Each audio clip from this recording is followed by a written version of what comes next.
ଏକ ବଡ଼ ବଡ଼ ଗହୀର ଅବସ୍ଥା, ଆଉ ଗୋଚର ନାହିଁ। ଘର ଲକ୍ଷ୍ମୀ ବିହାର ଫେଜ୍ 2ରେ ପ୍ରାୟ 500-600 ବୋଧେ ଘର ହେଲାଣି। ଏପଟଟା ହେଲା ଝାଟପଡ଼ା ଲକ୍ଷ୍ମୀ ସାଗର, ଏପଟଟା ହେଲା ଆମ ବଡ଼ ଗହୀର। ସବୁ ପାଚିରି ବୋରିଂ କରିଚାଲିଛନ୍ତି।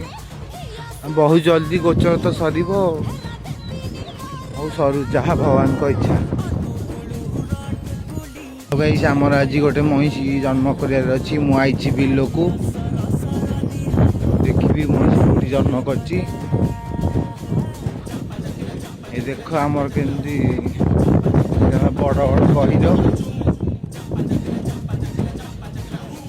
ଏଇଆଡ଼େ ସବୁ ଆମର ମଇଁଷି ଚରୁଛି। ଏଇନା ଖରା ଦିନ ବୋଲି ମରୁଡ଼ି ପଡ଼ିଛି, ଆଉ ଘାସ ଜମା ନାହିଁ। ମଇଁଷି ଅଳ୍ପ ବହୁତ କିଣି ଚରୁଛନ୍ତି, ଯାଇତାକି ଚାଲୁଛି ଆଉ, ଦାନା ଖାଇକି ଚଳୁଛନ୍ତି ମଇଁଷି ଆଉ।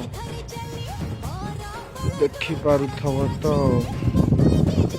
ଏଇ ଦେଖ ଗହୀର ଆର ପଟେ ପିଲା ନା କ'ଣ ବିଲୁଆ ଡେଉଁଛନ୍ତି କ'ଣ, କାଉରା ସରିଛନ୍ତି। ବିଲୁଆ କାଉ କିଛି ଲୋକ।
ଏଇଠି ମୋ ବାଡ଼ି ତଳା।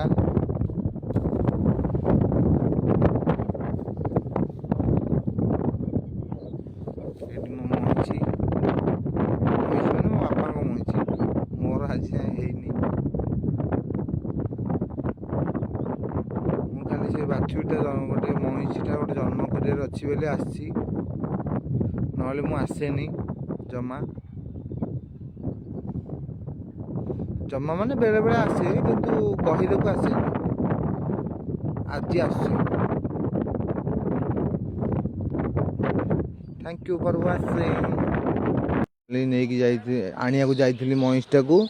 ସେ ଆଜି ସକାଳେ ଜନ୍ମ କଲା, ସକାଳୁ ଜନ୍ମ କରିଛି ଆଉ। ଦାଦା ଆସିକି ବାନ୍ଧିଥିଲେ, ମୁଁ ଏବେ ଦେଖିବାକୁ ଆସିଥିଲି ଆଉ। ଠିକ୍ ଅଛି, ବାଏ ବାଏ।